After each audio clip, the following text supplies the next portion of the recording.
we don't want it to be a success. It's become very, very challenging. They cannot go back to Nineveh Plain. There's nothing to go back to. So that's why we're here this evening. And we're going to be inviting up 3 very distinguished speakers. We are so fortunate to have Reverend El Shafi here tonight. And wonderful to have him here this evening. And Mza Ismael, he won't be speaking this evening, but we have a wonderful gentleman speaking in his stead, because Mirza's got a bit of, he's not able to speak too well this evening. So we've got Mza Ismael speaking in his stead. And we have Renata Gemeiner as well. I'm just going to do an introduction for each one of these people ahead of time, so I'm not introducing them each as they come up, because we've got a really full program. We have so many amazing artists who are sharing the stage this evening, volunteering their time and talent. I'm so excited. You're in for a great, great concert. I want to also add, before I introduce our distinguished speakers, I want you to use your cell phones. This is actually, think of this as a studio audience. We're filming this tonight. This is going out to the world.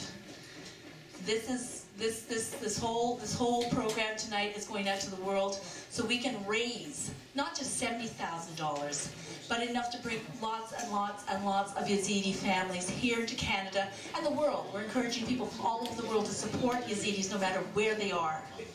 Okay, so use your cell phones to tweet, to share, to videotape, to photograph, whatever you want. And I want to, it's like a telephone. I want to hear those phones ringing, okay? And it's not bowling for dollars. Okay, so we're okay. So our first wonderful speaker. We're so honored to have you here tonight, Reverend El Shafi. Reverend El Shafi comes from Egypt.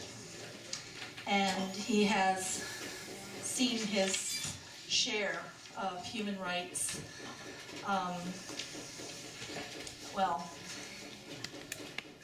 He was severely tortured and sentenced to death in Egypt by his own government because he converted from being Muslim to Christian, which was hard enough. Forced to flee his home. And belonging to a very prominent family in Egypt, it was very, very difficult for him. He tried to work within the Egyptian system to reform the country's human rights regime. A lot of challenges that he faced for his efforts, first-hand experiences as a survivor of religious persecution. His work is engaged advocating for religious freedom, confronting governments that violate this fundamental right, and conducting fact-finding missions and humanitarian rescue operations. This is very deep, very dangerous, and very necessary. He's obtained significant knowledge and insight into the dynamics of persecution of religious minorities by religious extremists and totalitarian governments alike.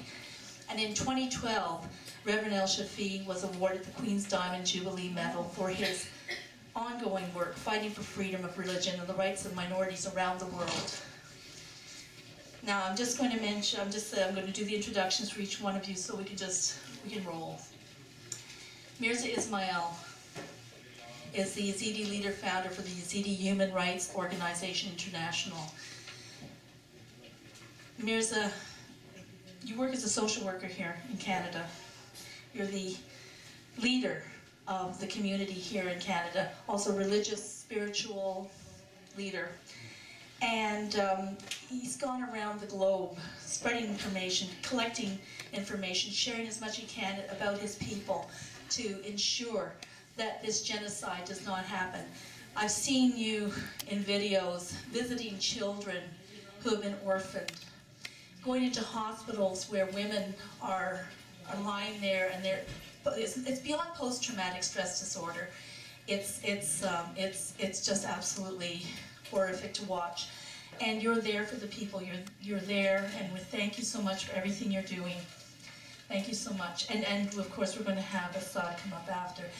Now, Renata Gemeiner, she really is responsible for me standing here today. And she's a co-founder of Mothers for Israelis Missing in Action, a board member of the Toronto Zionist Council, co-founder of Canadian Jews and Friends for Yezidis, recently formed, and the founder of Halt Illegal Arab Occupation in Israel. We have three powerhouse speakers this evening.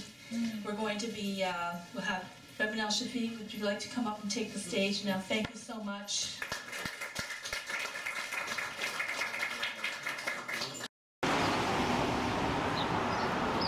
Hey everybody, thank you so much for coming and thank you for a wonderful event. Joyce, that's great what you're doing. I really appreciate that, and I thank every and each one of you for being here. I never thought that one day I would be speaking in a bar. That's joy from everywhere. I'm just having fun, too much fun right now. It's an honor not just to be with every and each one of you here, but it's an honor as well to be with the Yazidi community. It's really an honor to serve the Yazidi community by all means. And Mza Ismael and his organization and his community is a wonderful community, is a wonderful organization. It's always been a gift for Canada. And this man has always been a leader for his people, always fighting for his people, always put his life in danger for his people. So I'm honored to serve with all of you. I'm not a hero, but I'm a man blessed enough to work with heroes, like all of you, quite honestly, and like you, Joyce, as well. Quick information about what's happening. The time is tight, and I'm sure that you want to come and listen to the music. You don't want to hear a brown guy speaking in an accent. Even though this brown guy is very handsome, but that's not the point. And yes, we can laugh. And yes, we can laugh, even in an event like that. And we can laugh, and we will laugh, and we will smile in even an event like that, because it's not about the evil that trying to destroy us. It's about our survival. It's about that the enemy is trying to steal from us who we are as human beings, and this enemy will never succeed to destroy our morality, our hearts. They can always hurt our body, but they cannot destroy our souls. And this is the truth, and this is the fact. Today, the whole world woke up on a genocide. In February 4, the EU, the European Parliament, recognized what's happened to the Yezidis and recognized what's happened to the Christians in Iraq and in Syria as a genocide. This last February 4. I just came back from the Middle East and I stopped by Europe. And I met with the President of the European Parliament, and I met with the Vice President of the European Parliament, and I had speaking in 3 different countries, Brussels and London and Berlin in Germany. And we met with different MPs, and we met with a victim, one of the Yazidi girls that was victim, was raped more than once a day, Nadia Murad. We met with all of these people, and when you meet with Nadia, she's smiling, she's laughing. They couldn't destroy who she is. They couldn't destroy her soul. They couldn't steal from her who she is. She's 21 years old and fighting for her people. If there is anything we need to know, that this situation did not change, and we have to speak not just about the problem. We all know the problem. We all know about the genocide that's happening to the Yazidi community. But we all have to speak about the solution. What we can do now. What's happening from now? Me and Mirza and his organization, we was working about when the Iraqi government entered Anbar City, liberated Anbar City from ISIS. And we discovered that out of Anbar City, there is not one Yazidi girl was rescued. You can, don't answer the call unless it's God. If it's God, answer the phone. But if it's God, this will be a long distance call. We all know that. But we discovered when the Iraqi government entered Anbar, there was no rescue of one Yazidi girl, not even one, which ignited the investigation, what's happening? Why there is not one, even though the Iraqi government surrendered Anbar City before the liberating the city, 6 months, 8 months before the liberation. And we know that there was Yazidi girls was taken by ISIS as slaves. And we discovered that there was another massacre happening against the Yazidi community in the hand also of the Iraqi government and the Shias. So here is the story of the Yazidi community. They was left behind by the Kurdish, They were slaved by the Sunni, and the Shia refused to help them. This is the reality of the Yazidi community right now. So what do we do now? As Canadians, as people of conscience, what do we do now? Solution number one is the humanitarian aid. It's very important that we continue our humanitarian aid to the refugees, not just to the Yazidis, whoever refugees in the place. The second solution is the military protection over the minority and the most vulnerable. Without this protection, military protection or international forces to protect these minorities, you are dropping the aid on the dead people. You are dropping the humanitarian aid on the dead people. You have to have a protection around them. You have to have a military protection for them, especially maybe in the green zones or something. Third solution, refugee resettlement. With my all due respect, everybody talking about refugees. The Canadian government brought 25,000 refugees. 25,000 refugees, not one of them from the Yazidi community. Not one, and I was involved in this program. We presented our proposal to the, at the time the Immigration Minister Chris Alexander was the Conservative and was approved. They lost the election. So we have to start from the beginning. We spoke with the chief, I went to meet the Immigration Minister in Ottawa, John something, I can't remember his name. Yeah, yes.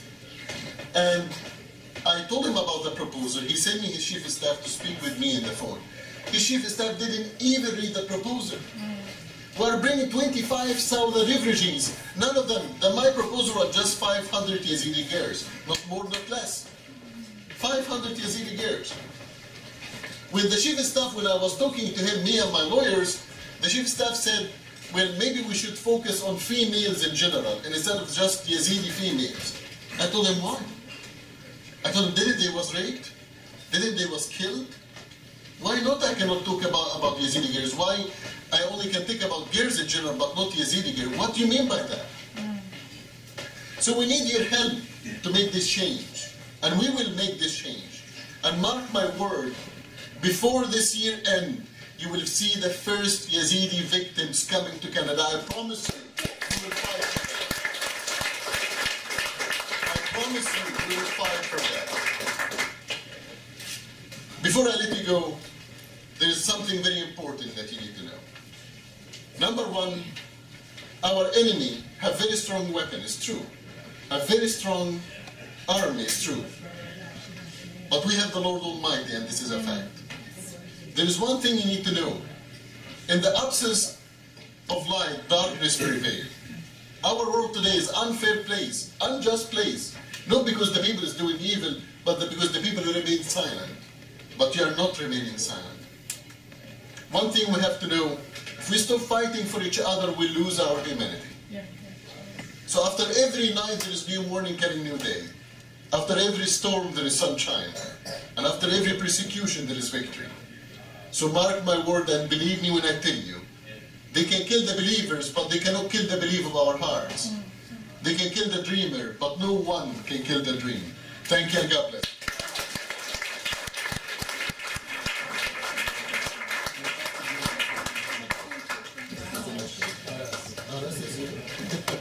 Thank you so much, Reverend El Shafi, going off to another event. And your words are powerful and pure, and we need to heed them very, very, very seriously.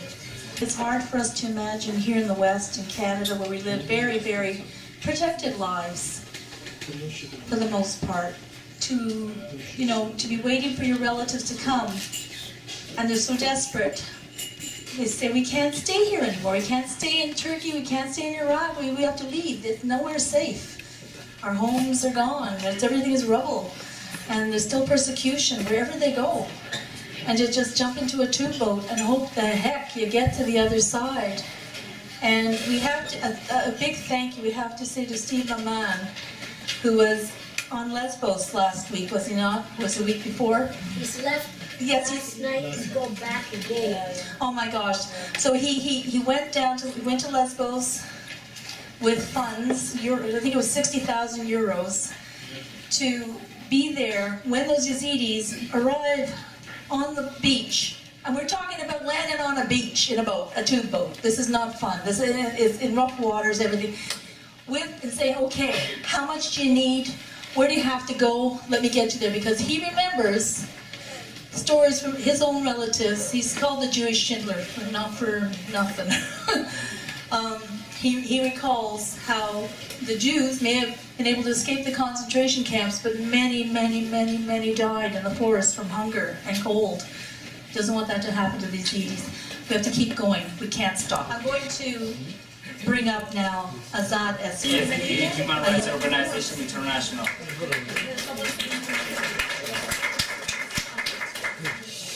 My special thanks to Joyce for organizing this event. Also, I thank Jewish community for supporting us, the Yezidis, through these difficult times. The Yezidis are an ancient and proud people from the heart of Mesopotamia, the birthplace of civilization and the birthplace of many of the world's religions. The Yezidi religion is monotheistic and very peaceful. We believe in God without companions and God's 7 archangels.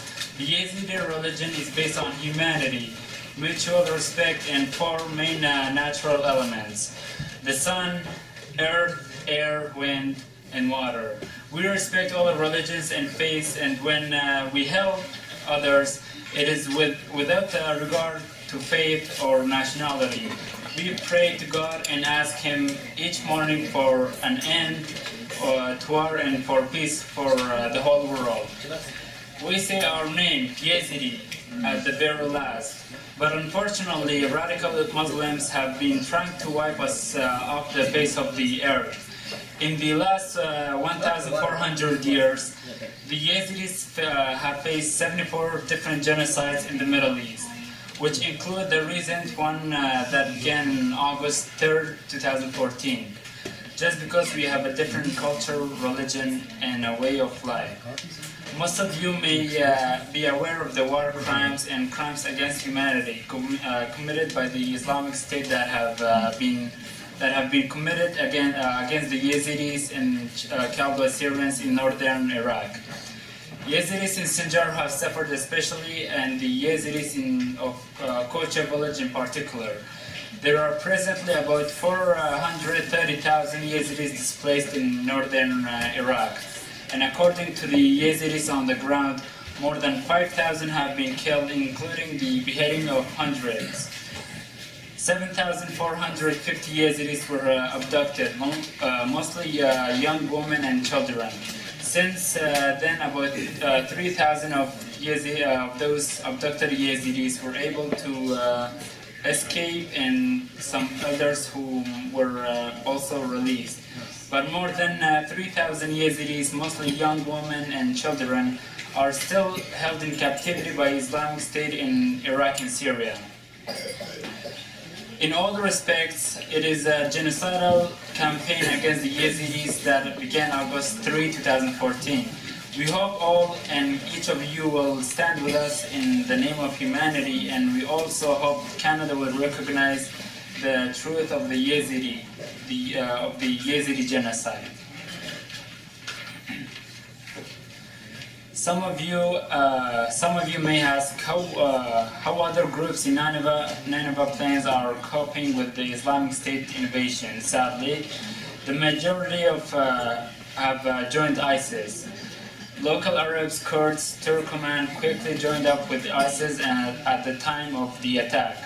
Humanitarian aid, while necessary, it is not sufficient.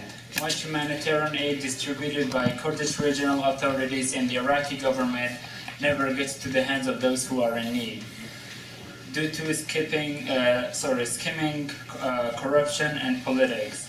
Some outside observers say that as much as 90% of humanitarian assistance has been diverted away from displaced persons. As Canadian Yezidis and human rights activists, we raise our voices on behalf of our silenced Yezidi people, women, men, and children in the Middle East, whose cries you cannot hear, whose tears you cannot see, and whose unbearable suffering you cannot imagine here in the West. Our voice has been pierced by a bullet. The Yezidis, women, men, children have been forced into conversion, beaten, raped, and sold into slavery. I am urgently asking each and all of you to ask our Office of Religious Freedom and our respected Canadian government to intervene in the minorities issue in the Middle East, Iraq and Syria in particular, so we can survive in peace and freedom with dignity as people. The Yezidis need your urgent and immediate help and support. We must, with united voice, ask our respected Canadian government to recognize what has happened to the Yezidis and Assyrians as genocide. We are also asking our government to bring Yezidi refugees from Turkey, Syria, and Syria to Canada.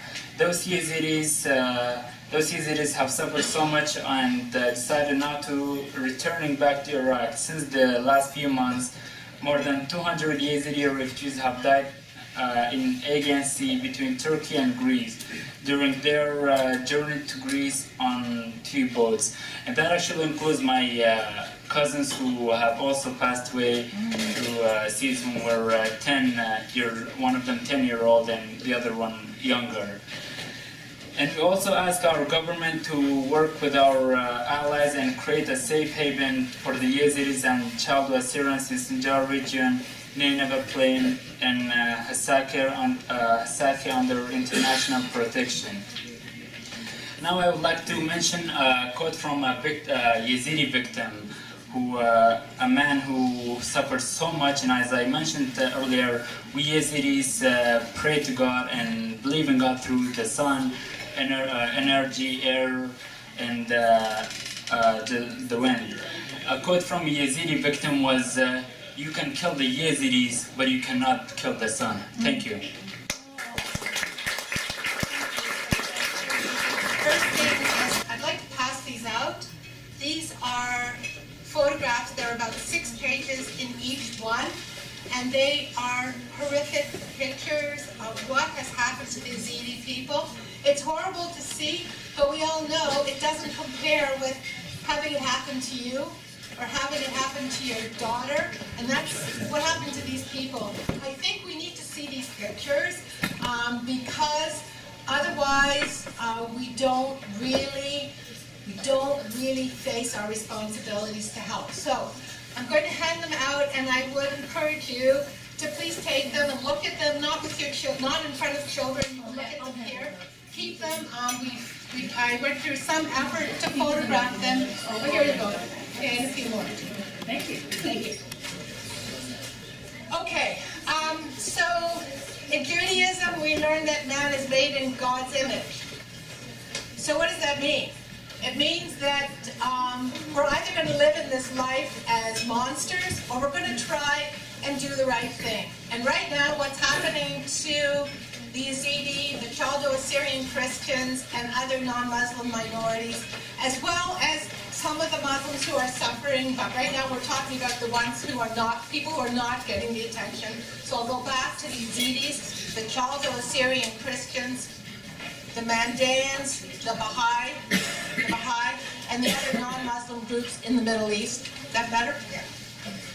If we don't do something, then we're monsters. We should not. I hear people say, if we don't help the Yezidis, they're going to come for us. Or, you know, this is Islamic, radical Islam. If we don't stop it now, it's coming for us. That may all be true, but the bottom reason is, what kind of human being are you? What kind of human being am I? So I would like to mention Steve Maman, who is in Greece now, hoping to eventually help over, I think, is it over 1,000 people. I'd like to mention the people in the camps, the Yezidis who went to the UN camps where they are abused by the Muslim authorities. These people have escaped slavery, they've escaped beheading, maybe the rest of their families didn't. They've lost everything, and they are in these horrible camps where they are hopeless. Not only that, many are being told that they have to go back to their homes, such as Haider's family, which is Assad's father, his cousins went back to their home, but it was 4 miles from ISIS, so they left again, and they were desperate, and they went into a 2-boat, and I'm going to show you some of them. Okay, here we go. First of all, this is Majid's family. This is on Christmas Day. Who knew that 7 Yazidi people drowned on Christmas Day? Here's a little child. Why didn't this get into the newspaper? Here is Assad's cousin, Assad who just spoke to you. He's dead now. I mean, you know, he wears a t-shirt, 75 genocides. What is the 75th genocide? It's the lack of our helping them now when they are under attack from ISIS and radical Islam.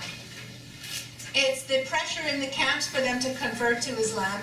It's the lack of refugee opportunities. It's the lack of a safe zone. He's dead. This is Assad's father. This is the day, it was 1 month ago, that he found out that 10 members of his family had jumped into the boats because they say, we're desperate here. We'll be fish for food. Food for the fish if we don't get out. Here is Assad right here. Here is Majid. He's the one who lost 7 of his family members. Here's Haider right here. It's his family. 12 members, including children, were drowned a month ago. Here they are on the beach. This is just a month ago. Here's one of the girls who perished. We'll never know her. There's another family also, Haider's, Assad's relatives.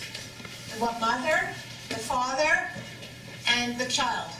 That's it. There's no more life for them on this earth. Look at these 3 girls, 3 sisters. How can you look at their faces and not cry? I think this is the same boy who was wearing the 75. He's a victim now. He's dead. We need a safe zone. Apparently, Mirza was telling me that only in the last 2 weeks, both in the UK and in the US, there is now talk of a recognition of the need for a safe zone for the Yezidis and the Chaldo-Assyrian Christians. They lived together in Mount Sinjar. Mount Sinjar was mainly 90% Yazidi, but Nineveh Plain was one village alternating with another Yezidi, Chaldo-Assyrian Christians. And Mirza, when he was asked in November to speak before the U.S. Committee on ISIS and Refugees, he said, and the 3 things first. He said, I want to thank you for inviting me. He said, I want to thank the Holocaust Museum for acknowledging that this is a genocide. And then he said, the Chaldo-Assyrian Christians should have been on the same list. Even though their numbers are less, they are suffering from the same attack as we are. What I want to say is that these are the people we're dealing with. When he gets a chance to speak about his own people, he also speaks about the others who are in need. So we can do something. I have to tell you that I go from despair to hope. I just don't have words for it. And people say to me, how did you get involved? Why did you get involved? And it only hit me the other day that that's not the question. The question is, why isn't everybody else involved? So I want to thank all of you for... I have one more speaker who's asked to come up and speak, and who I'd asked before, and he shared his story with someone, with us at another meeting at the Zionist Center not too long ago. And this is everybody's brother, everybody's son, nephew, young guy just trying to make it in the world like our own kids. Come on up, Saad, and please share your story. Thank you so much. My name is Sadi. I'm a member of YEZIDI Human Organization International. My name is Sadi. I was born on 9th of January 1990 in the city of Mosul, northern Iraq. I grew up in the village of Serejka. I lived with my parents, with 3 brothers and my sister. My favorite subject in school were math, chemistry, and physics. As a child, my hobbies were playing soccer and PlayStation. My father was a middle school teacher, and I graduated from high school in 2010.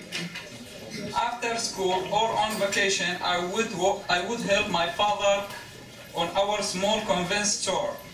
I also worked painting houses. I began my university education at the University of Mosul. It was very dangerous because every day there were so many explosions in Mosul. There was no ISIS at that time, but it was territories with a different name. I was afraid to complete my education there, so I decided to apply to both campuses of Kurdistan College in Duhok and Erbil. Both refused me because of my Yazidi religion. They would not even allow me to adults course there. They didn't hire me and my brother for teaching jobs. Even they thought he was the first in his class and he was number 5 in his college. They didn't give him his job. And I applied again and again. They refused me interest. I needed to get an education to finish my degree, so I went back to Mosul and again began to study at the university there. My area of specialty was mathematics. I had completed 2 years of study there. Then in the 3rd year, I was threatened with death right at the university. Students approached me and my brother, that at that time he was with me. Never come back. They told us, if you ever return to university, we will kill you. After the third threaten, I left the university and Mosul. I lost everything, all my years of study, 14 years of education. I lost my friends, I lost my family, because we are separate of them. And I lost my relatives, my house, my everything in it. I left and went to Turkey to escape of them. We hired Yezidis. After I went to Turkey, we hired Yezidis, drivers of small buses to take people like students to and from to university. On November 28, 2030, there 3 Yezidis drivers were killed at the University of Mosul. As I said, I escaped to Turkey. When ISIS came to our villages on August 2014 and killed the Yazidi of Sinjar, the rest of my family fled to Turkey too. My parents went for their first interview as a refugee at the United Nations, UNHCR, in 2014. Come back to see us in 2019. Yes, 5 years they give them to come back to see us. This is not.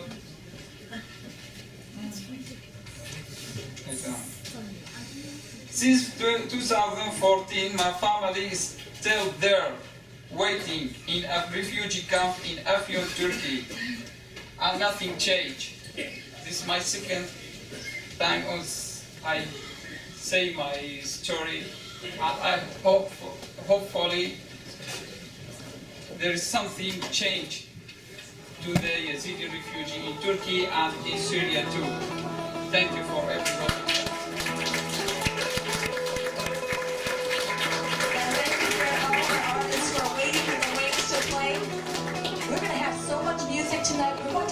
We're going to celebrate the lives and life of the Yazidi people. That's what we're here to do tonight.